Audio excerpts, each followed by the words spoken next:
نحمده ونستعينه ونستغفره ونؤمن به ونتوكل عليه ونعوذ بالله من شرور أنفسنا ومن سيئات أعمالنا من يهده الله فلا مضل له ومن يضلله فلا هادي له ونشهد أن لا إله إلا الله وحده لا شريك له ونشهد أن سيدنا ونبينا ومولانا محمدا عبده ورسوله أما بعد فقد قال الله تبارك وتعالى في القرآن المجيد والفرقان الحميد بسم الله الرحمن الرحيم يا أيتها النفس المطمئنة ارجعي إلى ربك راضية مرضية فادخلي في عبادي وادخلي جنتي صدق الله العظيم وبلغنا رسوله النبي الأمين الكريم وقال الله تبارك وتعالى في شان حبيبي إن الله وملائكته يصلون على النبي يا أيها الذين آمنوا صلوا عليه وسلموا تسليما اللهم صل على سيدنا محمد عدد ما في علم الله صلاة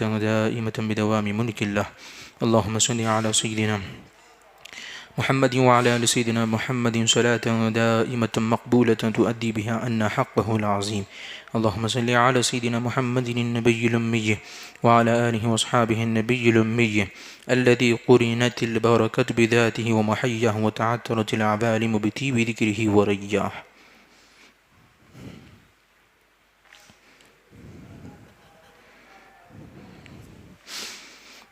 دوستو، بزرگوں، عزیز ساتھیوں، گھر میں سننے والی پردہ نشین ماں بہنوں، السلام علیکم ورحمۃ اللہ وبرکاتہ۔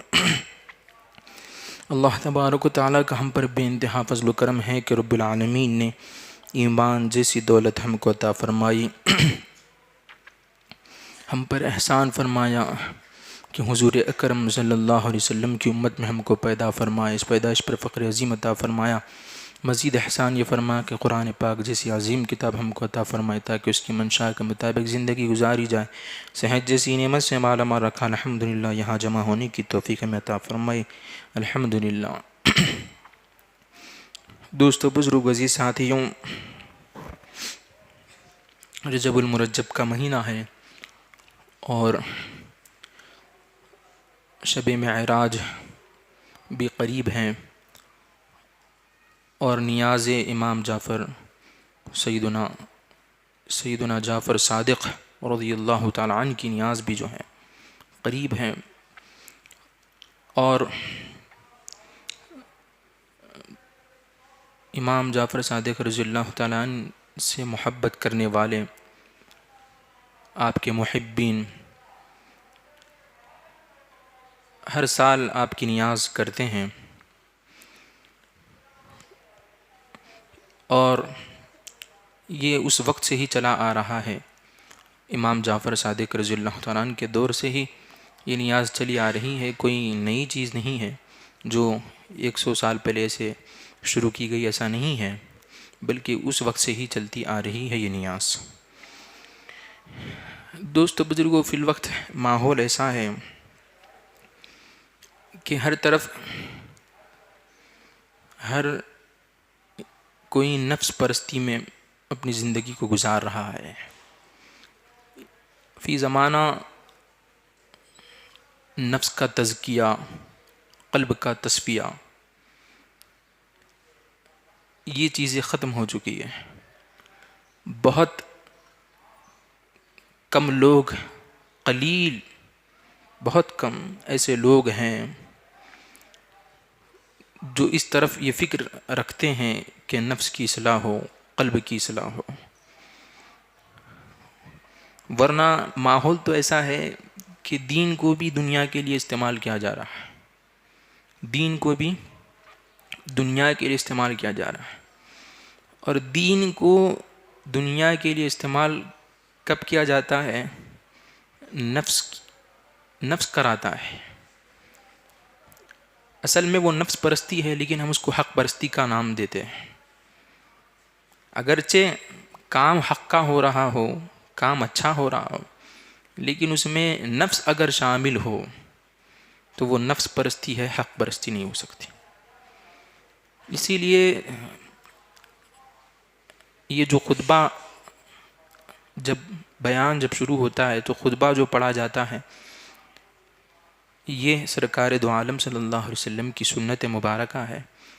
آپ یہ خطبہ پڑھا کرتے تھے۔ الگ الگ خطبے بھی ثابت ہیں، لیکن یہ خطبہ جو حجۃ الوداع کے وقت حضور پاک صلی اللہ علیہ وسلم نے ارشاد فرمایا تھا، اس میں جو کلمات ہے وَنَعُوذُ بِاللَّهِ مِن شُرُورِ أَنفُسِنَا، کہ اللہ ہم پناہ مانگتے ہیں نفس کے شر سے. تو نفس کا شر بڑا خطرناک ہوتا ہے. ایسا نہیں ہے کہ اگر کوئی حق بات کر رہا ہے تو وہ اللہ اس کی رسول کی رضا کے لیے کر رہا ہے، کہا نہیں جا سکتا. اس میں بھی نفس شامل ہو سکتا ہے، اس میں بھی نفس شامل ہو سکتا ہے. مثال کے طور پر جب ہمارے نفس کے خلاف اگر کوئی بات آ رہی ہے، ہمارا نفس جو چاہ رہا ہے جو کام، تو ہم کیا کرتے ہیں، وہ کام کرنے کے لیے قرآن حدیث کو پیش کرتے ہیں. اصل کام نفس کا نکالنا ہوتا ہے. اصل کام کس کا نکالنا ہوتا ہے؟ نفس کا نکالنا ہوتا ہے. بہت ساری مثالیں دیکھنے میں آ رہی ہے آج. تو نفس کی اصلاح کرنا یہ بہت مشکل ہو چکا ہے. ایک وقت ایسا تھا ہر خانقاہ میں ہر آنے والے مرید کی نفس کی اصلاح کی جاتی تھی.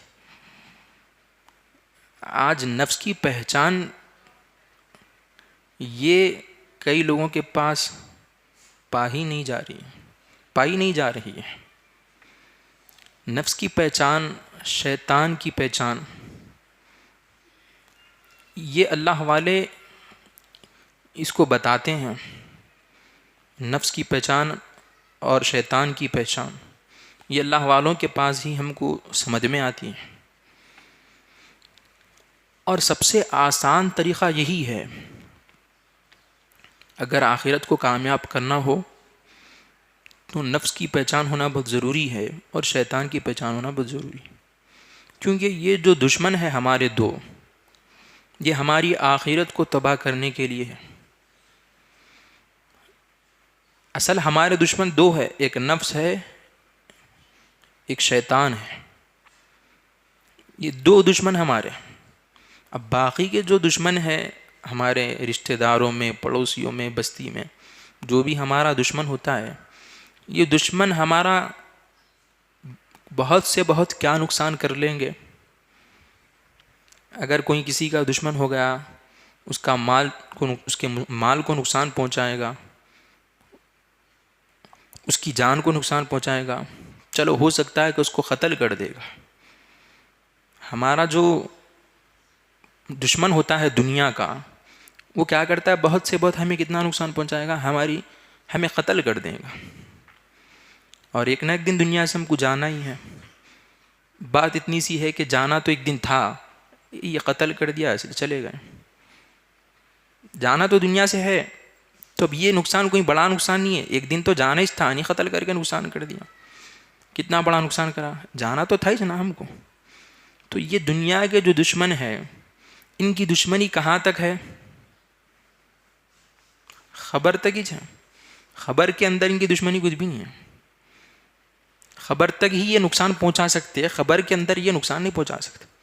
لیکن یہ جو دشمن ہمارے نفس اور شیطان دو ہے، یہ خبر کے اندر بھی نقصان پہنچاتے ہیں. یہ خبر کے اندر بھی نقصان پہنچاتے ہیں.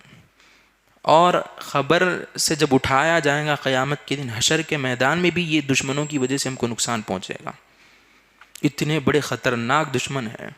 اور کتنے افسوس کی بات ہے کہ آج یہ نفس اور شیطان کی پہچان سے آج ہم محروم ہیں. یہ جو اصل دشمن ہے ہمارے، اسی وجہ سے تو ہماری زندگیاں تباہ ہیں. ہم دین سے دور ہیں. کیوں؟ نفس کی خواہشوں میں لگا ہوا ہے انسان. خواہشات نفس ہی میں اپنی زندگی کو بسر کرتا جا رہا ہے. نہ فکر آخرت ہے، نہ فکر قبر ہے. کسی چیز کی فکر نہیں ہے. نہ اللہ کو راضی کرنے کی فکر ہے، نہ رسول کو راضی کرنے کی فکر ہے. بس خواہشات نفسانی کو پورا کرنے میں اپنی زندگی مسلمان گزارتا چلا جا رہا. یہ ساری نفس کے خواہشات ہیں. بیوی، بچے، بینک بیلنس، جائیداد، یہ ساری نفس کی خواہشیں ہیں.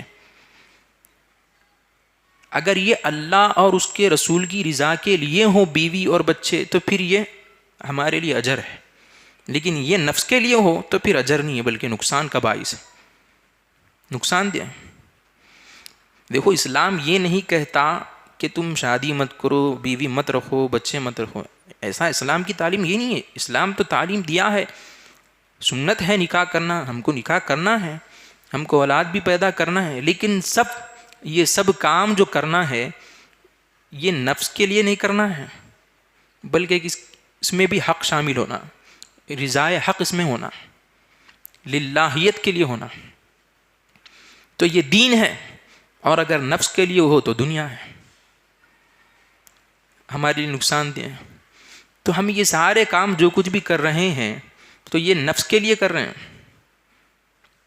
اگر یہ حق کے لیے کرتے تو پھر ہماری زندگی میں اتنا بگاڑ نہ ہوتا تھا، ہماری نمازیں اور ہم نہیں چھوٹتی تھی، ہماری زبانوں پہ جھوٹ نہیں ہوتا تھا، ہم کاروبار میں دھوکہ نہیں دیتے تھے، سود نہیں لیتے تھے، سود دیتے نہیں تھے، حرام حلال کی جائز ناجائز کی تمیز کر کے ہم کاروبار نوکری کرتے تھے۔ یہ سب چیزیں ختم ہو گئیں، نہ حلال کی تمیز ہے، نہ حرام کی تمیز، نہ جائز ناجائز کی تمیز، کچھ بھی نہیں۔ کیوں؟ کیونکہ ہم کو اللہ کی رضا مطلوب ہے ہی نہیں، ہمارے پیش نظر اللہ کو راضی کرنا، آخرت بنانا یہ ہے ہی نہیں، بلکہ نفس کی خواہش کو پورا کرتے چلے جا رہے ہیں، یہاں تک کہ دین کو بھی نفس کی خواہش کے لیے استعمال کیا جا رہا ہے، دین کو بھی۔ اب دیکھ رہی ہیں خانقاہوں میں کیا حال ہے، بس قوالی کر لیے، وجد میں آ گیا، اصل وجد نہیں ہے، وجد کا میں انکار نہیں کر رہا ہوں، وجد بالکل آتا ہے، لیکن یہ نفس کا وجد ہے، حق کا وجد نہیں۔ بابا وجد میں آ گئے، پوری محفل ناچنا شروع کر دی، چلو اب سوشل میڈیا پہ تماشا ہو گیا، کیا یہ دین کا نام ہے؟ اہل سنت کا یہ کارنامہ ہے، اہل سنت کو بدنام کیا جا رہا ہے۔ تو جو دین کے رہنما ہے، جو لوگوں کی قلب کی اصلاح اور نفس کی اصلاح کی جن کی ذمہ داری ہے، وہ خود نفس کی خواہش میں پھنسے ہوئے ہیں، وہ خود نفس کے تابع ہے، تو پھر اب قوم کا کیا حال ہوگا؟ یہ جو ہے نا قلب کی اصلاح اور نفس کی اصلاح، یہ کہاں ہوتی ہے؟ خانقاہوں میں ہوتی ہے، اور خانقاہوں میں ہی ایسے لوگ مسند نشیں ہیں جن کو نفس کے اتے پتے نہیں، نفس کی پہچان نہیں معلوم، جن کو خدا کے اتے پتے نہیں معلوم، جن کو قلب کی اصلاح کیا ہے نہیں معلوم، کہاں سے قوم کی اصلاح ہو سکتی ہے؟ تو قلب کی اصلاح ہونا بہت ضروری ہے۔ دیکھو یہ جسم ہمارا یہ دنیا میں چھوڑ کے جانے کا ہے، اس کا کام صرف یہیں تک ہے، یہ ایک سواری ہے، ہم اس کے اوپر سوار ہے۔ اب میں یہاں مسجد کو آیا، آپ بھی آئے ہیں، بائک پر بیٹھ کر آئے ہیں، آپ نے بائک باہر ٹھہرا دی اور آپ مسجد میں بیٹھے ہوئے، تو آپ کی سواری بائک، ٹو ویلر آپ کی سواری ہے، اور آپ اس پہ سوار ہو کے آئے ہیں۔ اب آپ کا کام ہو گیا، آپ نے وہاں سواری کو چھوڑ دیا، آپ یہاں آ کے بیٹھ گئے۔ تو یہ جو دنیا میں اللہ نے ہم کو بھیجا ہے، تو یہ سواری دے کے بھیجا ہے جو ہمارا جسم ہے۔ اب اس کا کام کب تک ہے؟ جب تک یہاں پہ ہم دنیا میں ہیں۔ اب جیسے ہی ہماری موت آئیں گی، یہ جسم ہماری جو سواری ہے اس کو چھوڑ دیں گے، ختم، چلے سواری سے اتر جائیں گے۔ تو اس کا تعلق اس کا یہی دنیا تک ہے۔ اب جو کام آنے والی چیز ہے قبر میں، جو خبر میں آنے والی ہے، وہ دل ہے۔ وہ کیا ہے؟ دل ہے۔ تو دل کی اصلاح کتنی ضروری ہے، اور اللہ تعالیٰ وہاں پہ دل ہی کو دیکھتا ہے۔ وَحُصِّلَ مَا فِي الصُّدُورِ، تمہارے سینے میں کیا ہے، تمہارے قلب میں کیا ہے، اللہ تعالیٰ اس کو دیکھتا ہے، اسی کو لیتا ہے، دل ہی کو دیکھتا ہے۔ اور قرآن میں اللہ تعالیٰ فرما رہا ہے یوم لا ینفع مال ولا بنون، کہ حشر کے دن، قیامت کے دن نہ بچے تم کو فائدہ دیں گے، نہ اولاد تمہاری تم کو فائدہ دیں گی، نہ تمہارا مال تم کو فائدہ دے گا۔ یوم لا ینفع مال ولا بنون، نہ تمہارا مال قیامت کے دن کام آئے گا، نہ تمہاری اولاد قیامت کے دن کام آئے گی، الا من اتى اللہ بقلب سلیم، اگر اس دن کام آئے گا تو قلب سلیم تمہارے کام آنے والا ہے۔ وہ سلامتی والا قلب جس میں خدا کی محبت ہو، وہ سلامتی والا قلب جس میں رسول کی محبت ہو، وہ سلامتی والا قلب جس میں صحابہ کی محبت ہو، وہ سلامتی والا قلب جس میں اہل بیت اطہار کی محبت ہو، وہ قلب تمہارے کام آنے والا ہے۔ تو دوستو بزرگوں، محنت ساری قلب پہ کرنا ہے۔ اگر آخرت میں کامیابی چاہتے ہیں، قبر اور حشر کو آپ کامیاب بنانا چاہتے ہیں، تو ہم کو کیا کرنا پڑے گا؟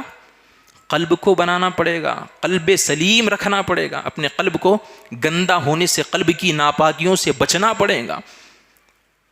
دوستو بزرگوں، قلب کی گندگی ہم کو دور کرنی پڑے گی، تو قلب کی اصلاح ضروری ہے، نفس کی اصلاح ضروری ہے۔ یہ دونوں کی اصلاح ہوں گی تو آخرت کامیاب ہوتی ہے۔ تو یہ کہاں ہوتی ہے؟ خانقاہوں میں ہوتی ہے۔ اب وہ خانقاہیں بھی بہت کم بچ چکی ہے، بہت کم وہ ایسی خانقاہ ہے جہاں پہ قلب کی اصلاح ہو رہی ہے، جہاں پہ نفس کی اصلاح ہو رہی ہے، ورنہ حال تو بہت برا ہے۔ جس کی ذمہ داری ہے قلب کی اصلاح کرنا، جس کی ذمہ داری ہے نفس کی اصلاح کرنا، وہی خود نفس کا تابع ہے۔ ماحول تو اتنا خطرناک ہو گیا۔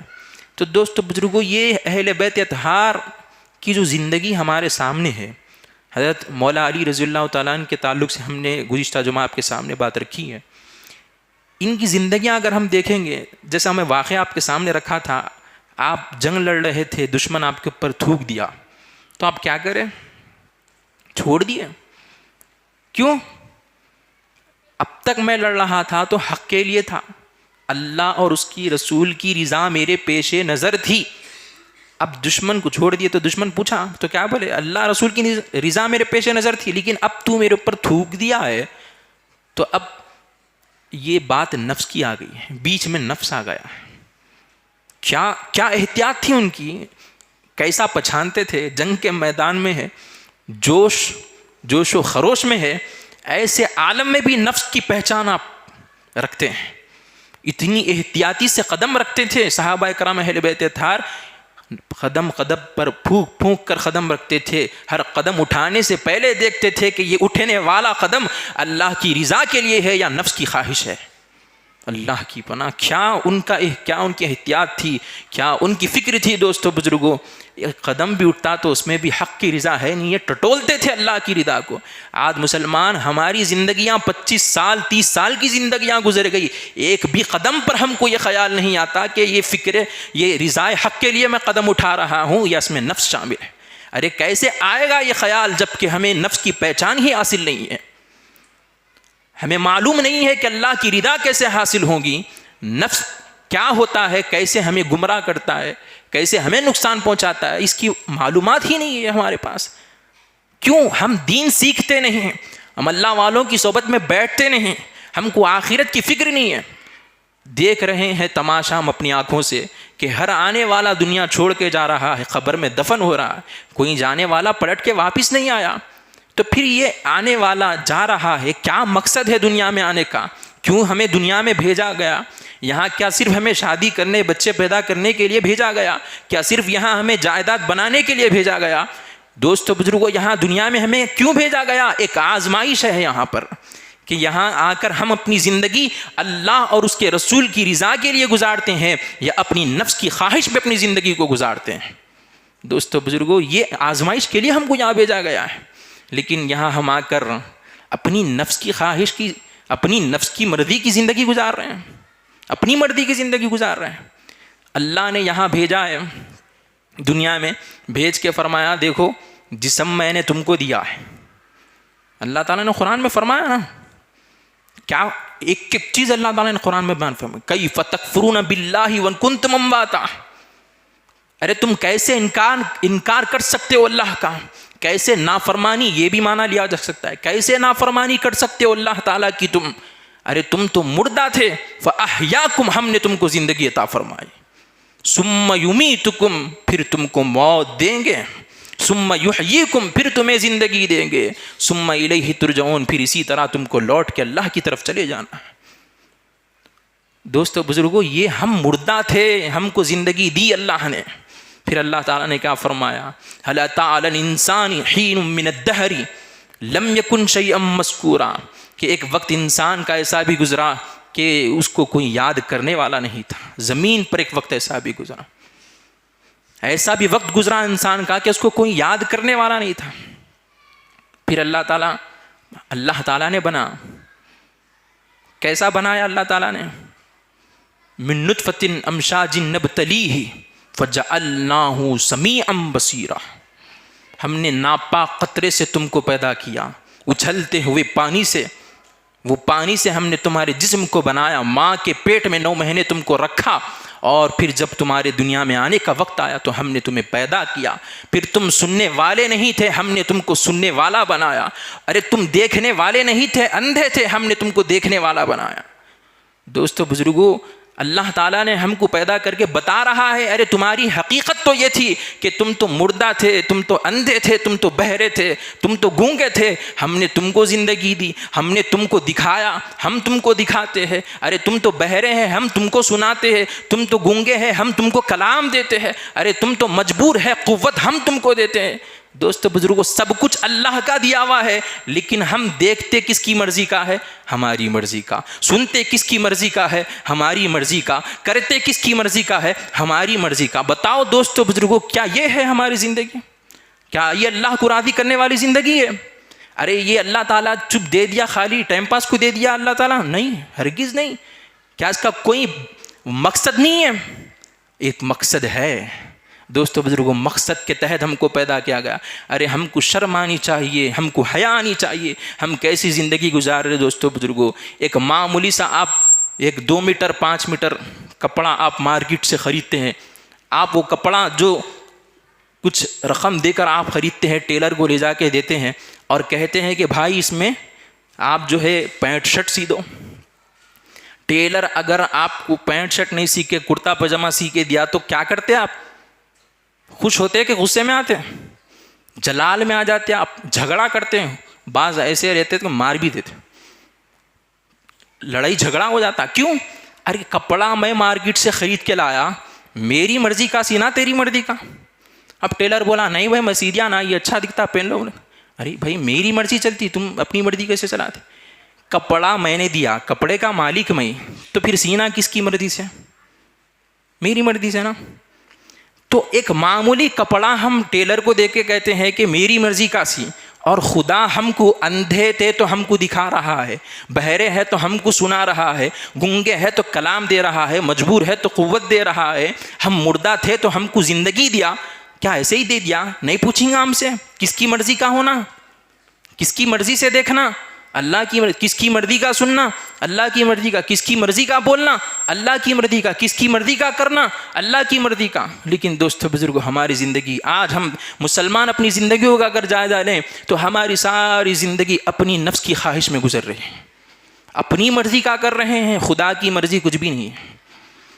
تو اب یہاں سے جب ہم جائیں گے، بات اتنی سی ہے کہ ٹیلر کو ہم جب کپڑا دیتے ہیں تو 2-4 دن میں وہ باری آ جاتی، جا کے ہم دیکھ لیتے کس کی مرضی کا سیا. یہ ذرا ہماری زندگی کا جو سفر ہے، کسی کی زندگی 20 سال کی، کسی کی 30 سال کی، کسی کی 50 سال کی، کسی کی 100 سال کی. اب وہ عرصہ جب گزر جاتا ہے تو جب قبر میں جائیں گے تو وہاں پہ ہم حشر کا میدان آئیں گا، تو جب ہم سے پوچھیں گے اللہ تعالیٰ کہ میں تجھ کو، تو مردہ تھا، میں تجھ کو زندگی دیا تھا، زندگی کیسے گزارا؟ میں تجھ کو جوانی دیا تھا، تو نے جوانی کہاں پہ گزاری؟ تو جوانی جوا کھیلنے میں، شراب نوشی میں، نشہ کرنے میں، یا پھر لڑکیوں کی محبت میں گزار دیا؟ تو دوستو بزرگوں، کیا جواب دیں گے ہم؟ عیاشی میں اگر ہم نوجوانی گزاریں گے تو اللہ کو کیا جواب دیں گے؟ وہ کتنا خوش نصیب ہوگا کہ اللہ تعالیٰ اس سے پوچھیں گا کہ بتا تو نے نوجوانی کہاں پہ گزاری ہے؟ تو وہ کہیں گا اے باری تعالیٰ، تو نے جوانی دی تھی تو میں نے جوانی تیری سجدوں میں گزاری ہے. کتنا خوش نصیب ہوگا وہ نوجوان جو یہ جواب دیں گا اللہ کی بارگاہ میں، مولا تو نے جوانی دی تھی، میں نے تو جوانی 5 وقت کی نماز پڑھنے میں گزار دی، تہجد کی نماز پڑھنے میں گزار دی، تیری محبت میں گزار دی. کتنا خوش نصیب ہوگا وہ. اور جو یہ جواب نہیں دے سکے گا کتنا شرمسار ہوگا وہ. دوستو بزرگوں، یہ چیز ہمیں سمجھنی چاہیے. یہاں ہم دنیا میں بے مقصد پیدا نہیں ہوئے، ایک مقصد ہے ہمارا. اللہ تعالیٰ نے یہ پارٹس آف باڈی ہم کو دے کے صرف بیکاری میں نہیں دے دیا، اس کا مقصد ہے پوچھیں گا ثم لتسألن یومئذ عن النعیم. اللہ تعالیٰ فرماتا ہے کہ ہر نعمت کے بارے میں تم سے قیامت کے دن پوچھا جائے گا کہ تم نے یہ نعمت جو اللہ تعالیٰ نے عطا کی تھی اس کے تم نے استعمال کیسے کیا. کیا جواب دے گے اگر اللہ تعالیٰ ہم سے جب سوال کرے گا. تو دوستو بزرگو، جسم اللہ کا دیا ہوا ہے تو اس کا استعمال بھی کس کی مرضی سے ہونا؟ اللہ کی مرضی سے ہونا. تو یہ نفس کی مرضی نہیں چلنا اس پہ. نفس کی مرضی کیا ہے؟ نفس بولتا جو ہے داڑھی مت رکھو، اور حق بولتا ہے داڑھی رکھو. اب کس کی مرضی ہونا بھائی اس میں؟ حق کی مرضی. حق بولتا ہے بری چیز مت دیکھو، نفس بولتا ہے بری چیز دیکھو. تو نفس کی مرضی سننا نے حق کی مرضی چلنا اس میں. برا دیکھنا نہیں دیکھنا. اب نفس بولتا ہے کہ گانے سنو، تو اللہ بول رہا ہے، حق بول رہا ہے کہ گانے نہیں سننا. تو اب یہاں پہ کس کی چلنا؟ حق کی چلنا نا. نہیں سننا گانے، ہم سنتے ہیں. اور اللہ تعالیٰ ہم کو ہاتھ دیا ہے، اور ہاتھ دے کے بولا ہے کہ تم یہ ہاتھ کا استعمال جائز حلال کاموں کے لیے کرو. تم اس ہاتھ سے غریبوں کو کما کر غریبوں کی مدد کرو، یتیموں کا سہارا بنو، بیوی بچوں کی تم پرورش کرو، لیکن حلال ہونا. لیکن ہم یہ ہاتھ کا حال استعمال کیسے کرتے ہیں؟ جوا کھیلنے میں، شراب پینے میں، کسی کو مارنے میں، کسی کو پر ظلم کرنے میں. کوئی بیوی کو مارتا ہے، کوئی پڑوسیوں سے لڑتا ہے، کوئی رشتہ داروں سے لڑتا ہے. یہ ہاتھ کا استعمال اسی لیے اللہ تعالیٰ ہاتھ دیا ہم کو. نہیں دوستو بزرگو، اس بات کو سمجھنے کی ہمیں ضرورت ہے. تو آنکھ کی مرضی، آنکھ کا استعمال بھی کس کی مرضی سے؟ اللہ کی مرضی. کان کا استعمال بھی کس کی مرضی سے؟ اللہ کی مرضی. زبان کا استعمال بھی کس کی مرضی سے؟ زبان دیا کس لیے؟ اچھی بات بولنے کے لیے. لیکن ہم گالیاں دیتے ہیں. گالیاں تو اتنی کامن، اتنی عام ہو گئی مسلمانوں کے اندر. بغیر گالی کے اگر کوئی بات کر رہا تو اس کو بات کرنے نہیں آتا، سمجھ رہے؟ ارے انہیں تو بہت بھولا ہے، انہیں بیوقوف ہے، اس کو انہیں گالی نہیں دینا نا، بیوقوف ہے. نہیں ایسا ماحول ہوگا مسلمانوں کا. گالی دیا، ارے کیا ہوشیار ہے بھائی، کیا بات کر رہا، کیا ٹاکنگ پاور ہے اس کے پاس. واہ واہ واہ. یہ ٹاکنگ پاور تمہارا خبر میں ٹھوکنے لگا دیتا جب معلوم ہوتا کہ ٹاکنگ پاور کس کو بولتے ہیں. ارے کیا بولنا تھا، کیا بول کے آیا. نہیں، زبان سے قرآن پڑھنا تھا، اچھی بات بولنا تھا، گالیاں دے کے جا رہا. تو کیا ہوں گا اس کا انجام خبر میں معلوم ہوتا، یہاں نہیں معلوم ہوتا. تو یہ ہم لوگوں، انگریزوں کے، یہودیوں کے، عیسائیوں کے ماحول میں، کافروں کے ماحول میں تباہ و برباد ہے. ارے اسلام کا ماحول پیدا کرو اپنے گھر میں، جو ماحول اہل بیت کا تھا وہ ماحول پیدا کرو. تو نفس کی مرضی نہیں، حق کی مرضی چلنا زندگی میں. کس کی مرضی چلنا؟ دوستو بزرگوں کی آخری بات بول کے ختم کر دیتا ہوں. یہ امام جعفر صادق رضی اللہ تعالیٰ عنہ کی زندگی ہم دیکھیں گے، ہر کوئی ان سے محبت کرتا ہے. کیوں نہ کرے؟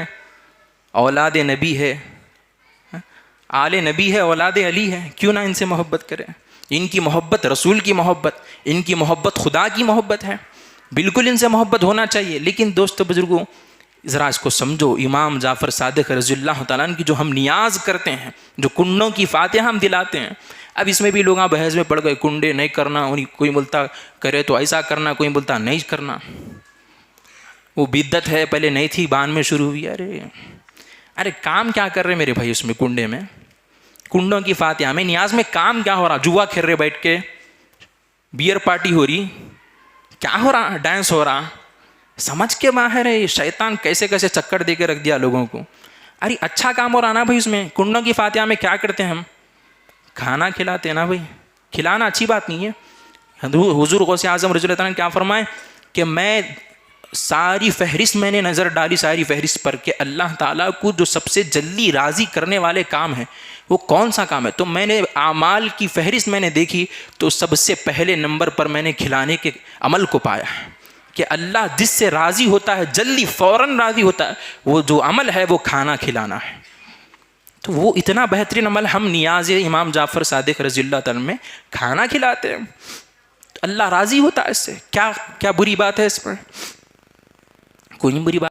کیا بول کے سمجھیں گے، وقت نہیں ہے، اس لیے میں اس ٹاپک کی طرف نہیں جا رہا ہوں. مقصد کیا ہے، میں بتانا یہ چاہتا ہوں کہ امام جعفر صادق رضی اللہ عنہ کی جو کنڈوں کی فاتحہ ہوتی ہے، اصل یہ ہوا کیسے، اس کا آغاز بولے تو امام جعفر صادق رضی اللہ تعالیٰ عنہ آپ کو جو ہے ایک خواہش ہوئی. کیا ہوئی؟ خواہش ہوئی کہ کوئی میٹھی چیز کھائی جائے. تو اب آپ کے پاس میٹھا کھانے کے لیے پیسے نہیں تھے، تو آپ نے سوچا کہ ٹھیک ہے کچھ دن ٹھہر جاتے. اب جب پیسے آئے آپ نے یہ سوچا پیسے آپ کے پاس تھے لیکن کتنے تھے؟ خود کھا سکتے تھے. آپ کو خیال آیا کہ میں اکیلے کھا لوں گا, میرے ساتھ والے بھی تو کھانا نا, ان کو کیسے میں چھوڑ سکتا ہوں, تو ٹھیک ہے چلو تھوڑے دن ٹھہر جاتے ہیں. اب پیسے جب آ گئے تو پھر نفس کیا بولا؟ نفس ہے یہ, نفس کیا کرتا؟ اس کو پچھاننا ہے تو کھانے پہ پچھاننا. اب دیکھ رہے نا کیا حال ہے, اپنے کو ملا دو بس سے. شادی خانے میں دیکھ رہے نا نفس کا حال کیا ہے, اپنے کو ملاتے ہو بس سے پورا زبردست. آتی کہ پہلے ویٹر کو 50 روپے دے رہے, لاؤ بھائی, لاتی کہ ہمارے ہاتھ میں آنا پہلے ڈش, اور ویٹر بھی زبردست کاروبار ہوگا ان کا. پہلے ان کوشش میں لگے ہوئے, دستر بھیجیا بولتی کہ کون دیتا 100 کی نوٹ نظر رکھے. ابھی مسلمان کر رہے یہ کام, کوئی دوسروں کی بات نہیں کرو. ویٹر کو 100 روپے دے دیے, لاتی کہ سب سے پہلے اس کے ہاتھ میں دیتا ہوں. واہ واہ, کیا نفس چکر دے رہا, خبر ہی نہیں ہے اس کا, خبر ہی نہیں. ارے اپنا نہیں سوچنا ہے, سب کا سوچنا ہے. یہ نفس کی اصلاح اس کو بولتے ہیں. سب کا سوچنا نفس کی اصلاح ہے. صرف خود کا سوچنا یہ نفس کی خواہش ہے پوری, اس کے پیچھے ہم جا رہے ہیں. تو امام جعفر صادق رضی اللہ تعالیٰ عنہ کو خیال آیا کہ بھائی میں یہ کھاؤں تو میرے ساتھ والے بھی کھانا. تو پیسے نہیں تھے آپ کے پاس, آپ رک گئے کچھ دنوں کے بعد آپ کے پاس اتنے پیسے آ گئے کہ آپ بھی کھا سکتے, دوسرے کو بھی کھلا سکتے. تو پھر نفس آپ کا بولنے لگا, ارے کہاں اتنے لوگوں کو کھلاتے بھائی, بہت زیادہ خرچہ ہو جاتا, آپ اکیلے کھا لو بس ہے نا. تو نہیں بولے, نہیں میں کھایا تو میرے ساتھ والے بھی کھانا. تو آپ سب کو کھلائے, خود بھی کھائے, میٹھا بنا کر خود بھی کھائے اور ساتھ میں سب کو کھلائے. تو یہ دکھنے میں چھوٹا سا کام ہے, لیکن سرکار دو عالم صلی اللہ علیہ وسلم کی وہ حدیث بھی تو پڑھو, وہ حدیث بھی تو ہمارے سامنے ہے کہ حضور نے فرمایا جہاد اکبر کی طرف چلو, چھوٹے جہاد سے بڑے جہاد. یہ جنگوں میں تلوار لے کے لڑنا چھوٹا جہاد ہے, نفس سے مجاہدہ کرنا, نفس کے خلاف کرنا, یہ بڑا جہاد ہے. تو دکھنے میں چھوٹا کام ہے, ارے میں اکیلے کھایا تو کیسا, سب کو کھلائیں گے, دکھنے میں چھوٹا دکھ رہا, لیکن یہ بڑا جہاد ہے. یہ اللہ کی رضا اس میں ملتی ہے, رسول کی رضا اس میں ملتی ہے. تو صرف اپنا نہیں سوچے امام جعفر, بلکہ سب کا سوچے. اور یہ نفس کے خلاف آپ نے کیا, نفس کہہ رہا تھا کہ تم اکیلے کھا لو, آپ نے سب کو کھلایا اور نفس کی مخالفت کی. تو یہ نفس کی مخالفت کرنا ہے. نفس چاہتا ہے کہ میں اکیلا کھا لیا تو بس ہے, لیکن ہم سب کو کھلانا. تو یہ نفس کی اصلاح ہے, اس میں کیا ہے, نفس کی اصلاح. تو ہم نفس کے تابع نہیں ہونا, نفس کو اپنے تابع کرنا ہے.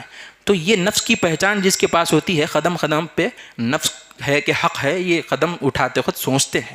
اب یہ نفس کی اصلاح اس نہیں, نفس کی پہچان اس نہیں ہے, تو نفس کی اصلاح کیسے ہوں گی؟ اس لیے اللہ والوں کی صحبت میں بیٹھو, اللہ والے بتاتے ہیں نفس کیسے بھٹکاتا, نفس کیسے نقصان پہنچاتا ہے, شیطان کیا نقصان پہنچاتا ہے, یہ اللہ والے بتاتے ہیں. تو نفس کو شامل ہونے نہیں دینا. نیک کام کر رہے ہیں تو اس نیک کام میں بھی نفس شامل ہو سکتا ہے, تو وہاں پہ حق کو شامل, رضائے حق اس میں شامل ہونا, للہیت اس کے اندر ہونا. تو دوستو بزرگ, یہ بات کو ہم کو سمجھنے کی ضرورت ہے. تو اب وہ کنڈوں کی فاتحہ وہاں سے شروع ہو گئی. امام جعفر صادق رضی اللہ تعالیٰ کے جتنے بھی چاہنے والے تھے سب دیکھے کہ ارے امام جعفر نے یہ کام کیا ہے, تو سب وہاں سے وہ کام شروع کر دیے کہ بھائی لوگوں کو کھلاؤ. اب نفس کیا کرتا, میں کھا تو بس ہے نا, بھائی بولتا تو سب کو کھلاؤ. چلو ایک دن مقرر کر دی, امام جعفر کی سنت ہے, بھائی اللہ والوں کی سنت ہے, امام جعفر اہل بیت اطہار میں آپ کا شمار ہے, تو آپ امام ہے, 12 اماموں میں سے ایک امام ہے, تو آپ کی سنت ہے کہ آپ کھلائے تھے, تو لہٰذا ایک دن وہ فکس کر دے کہ اس دن کھلا رہے ہیں. کیا بری بات ہے اس میں, اچھا کام ہو رہا نا بھائی. نفس کیا کرتا, میں کھایا تو بس سے بولتا, ہم کیا کر رہے ہیں, سب کو کھلا رہے ہیں. تو آپ کی سنت پہ عمل ہو رہا نا. تو اب یہ جو نہیں کرنا بول کے جو بول رہے ہیں, علنا کس کی سن رہے ہیں, نفس کی سن رہے ہیں. نہیں کرنا بننے والے کس کی سنتے, نفس کی سنتے. اور جو کر رہے ہیں اس میں بھی نفس شامل ہو سکتا, یہ بھی بات یاد رکھو. لوگوں کو دکھانے کے واسطے اگر کرے تو نفس آ گیا. وہ فاتحہ کنڈوں کی کس کے واسطے ہونا, اللہ کے واسطے ہونا. کھلا رہے تو اس میں نیت کیا ہونا کہ وہ امام جعفر کی سنت ہے اور اللہ کو راضی کرنے کے لیے کھلا رہا ہوں, یہ نیت رکھو تو واقع حق ہے اس میں, ورنہ نفس ہے. اس کو بھی سمجھو.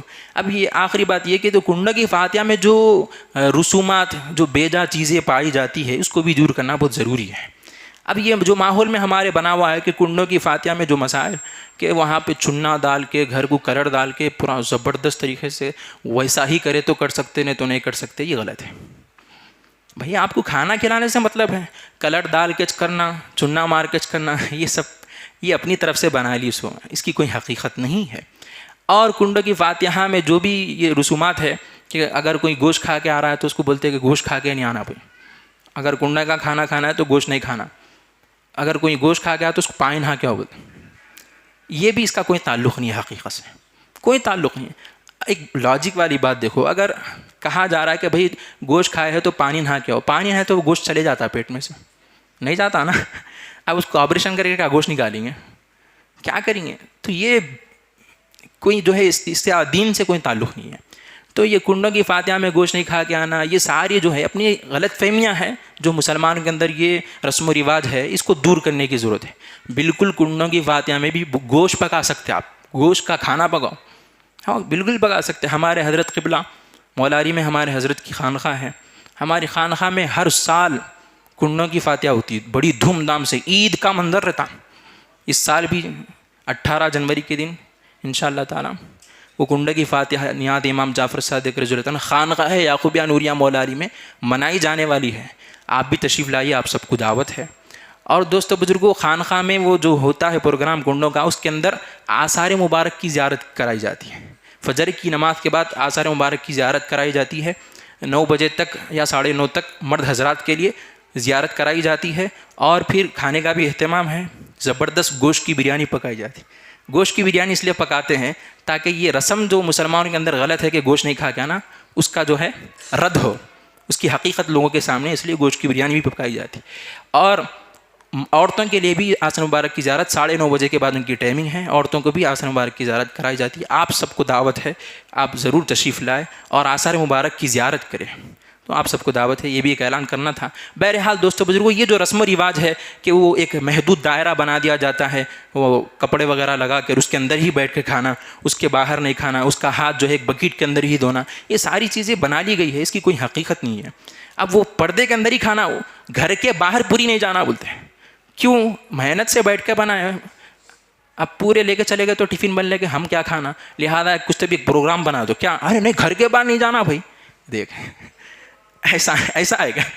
تو دوستو بزرگوں, یہ چیزوں کو ہمیں سمجھنے کی ضرورت ہے. بالکل کریے, یہ ان لوگوں کی باتوں میں مت آؤ جو کہتے ہیں کہ نہیں بدعت ہے فاتحہ کا نہیں کھانا. ارے بھائی شیطان نے کھاتا فاتحہ کا, تو شیطان ہے کیا؟ ہم تو شیطان یہ برابر کھاتے ہیں. بالکل فاتحہ کا دلائیے, بالکل کھائیے, بالکل پکائیے, لوگوں کو بھی کھلائیے, بالکل کریے کنڈوں کی فاتحہ. لیکن یہ اس میں جو غلط چیزیں ہیں اس کو دور کرنے کی ہمیں ضرورت ہے. میں اپنی بات کو ختم کرتا ہوں. دوستو آخری بات یہی ہے کہ یہ جو کچھ ساری باتیں آپ کے سامنے رکھی گئی ہے, یہ اسی مقصد یہی ہے کہنے کا کہ یہ جو چیزیں سب کچھ ہوتی ہے یہ کس کے لیے ہے؟ نفس کی اصلاح کے لیے. تو نفس کی اصلاح کے لیے کرنا ہے اور قلب کی اصلاح کے لیے چیزیں ہوتی ہیں. یہ اللہ والوں کی خانقاہوں میں سمجھ میں آتا ہے کہ نفس کی اصلاح کیسے ہو اور قلب کی اصلاح کیسے ہوتی ہے. اسی لیے رجوع کہاں پہ ہونا؟ آپ کس کی صحبت میں بیٹھنا؟ اللہ والوں کی صحبت میں بیٹھو. اللہ والوں کی صحبت میں بیٹھے گے تو اللہ ملتا ہے. اللہ کرنے سے اللہ نہ ملے گا. اللہ والے ہیں جو اللہ سے ملا دیتے. اللہ والے ہیں جو, ارے نہیں معلوم کس کو بھی یہ شعر, اتنا مشہور شعر ہے نا جی.